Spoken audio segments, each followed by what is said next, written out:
안녕하세요. 신경과학연구소의 이성환입니다.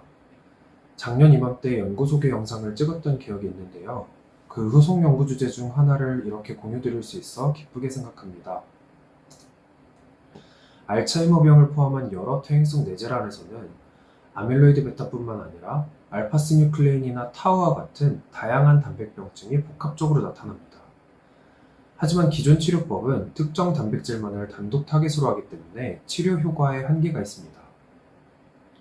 이에 저는 중추신경계 면역세포인 마이크로글리아의 활성화가 복합적인 단백병증의 근본적인 기전이라는 가설을 설정하였습니다.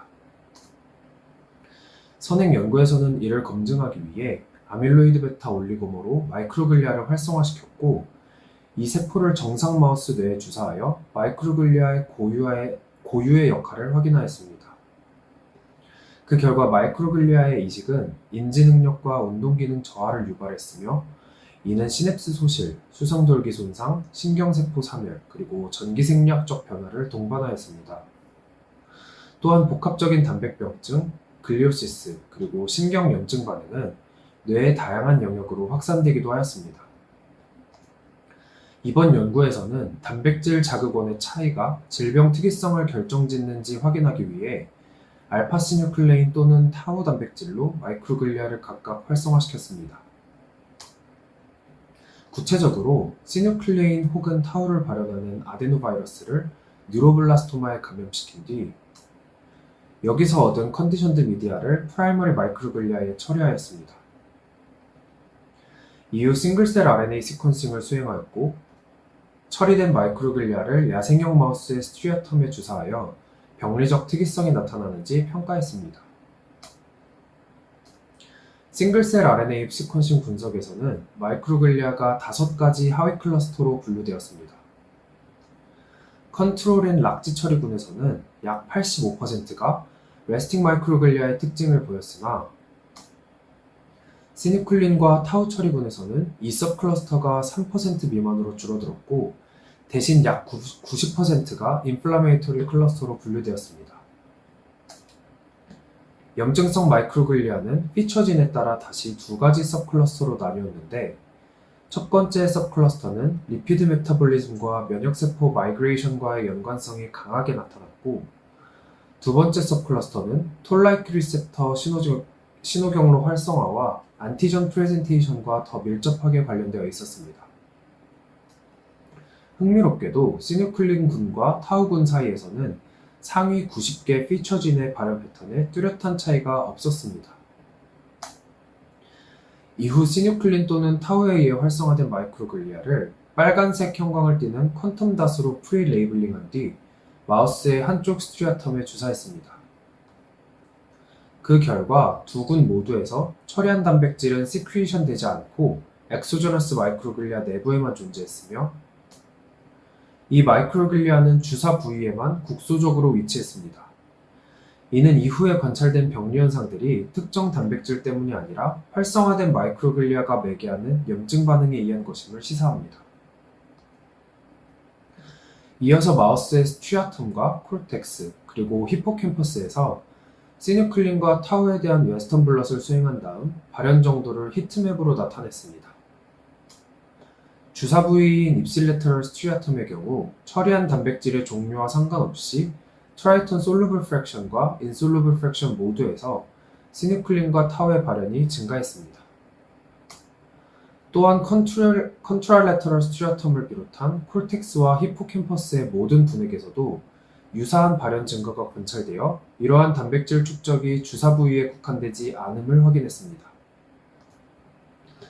이를 검증하기 위해 IHC를 수행한 결과 포스포시뉴클린과 포스포타우의 레벨이 주사 1주차부터 상승하기 시작해 시간이 지남에 따라 모든 뇌 영역에서 점차 증가했습니다.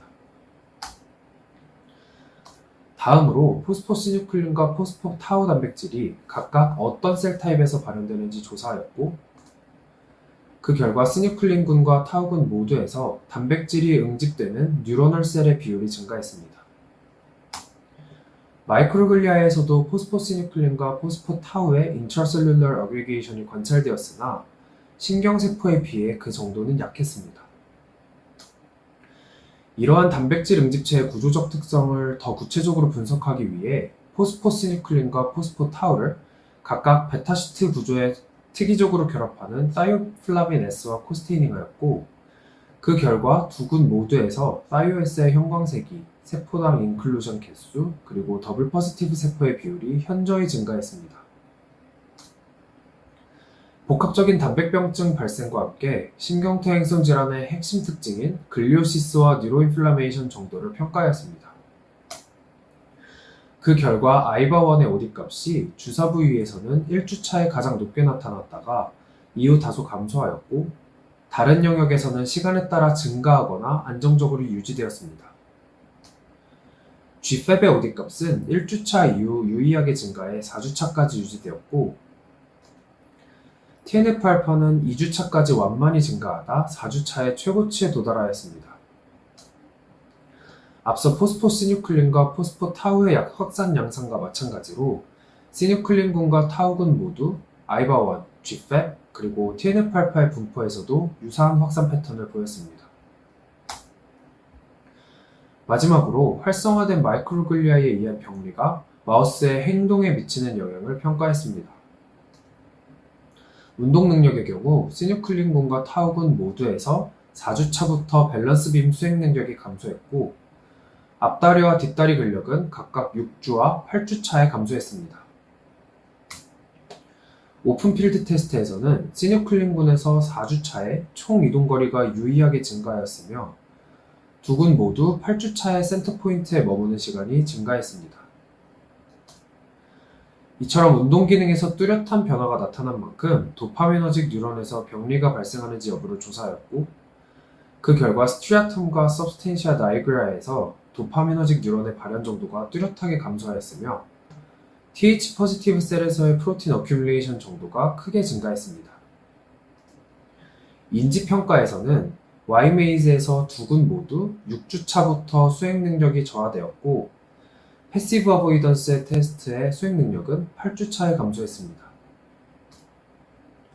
본 연구에서는 시뉴클린 또는 타우 단백질에 의해 활성화된 마이크로글리아가 호미오스토틱 스테이트에서 인플라메토리 스테이트로 전환되며, 이를 정상 마우스의 스트리아텀에 주사했을 때 시뉴클린과 타우 병증, 글리오시스, 그리고 신경염증 반응과 행동 이상 등 퇴행성 뇌질환의 주요 표현형이 모두 재현되었습니다. 특히 이러한 변화가 주사 부위에 국한되지 않고 다양한 뇌 영역으로 확산되었다는 점은 마이크로글리아가 매개하는 신경염증 반응이 퇴행성 뇌질환의 초기 발병과 진행 모두에서 핵심적 역할을 한다는 것을 시사합니다.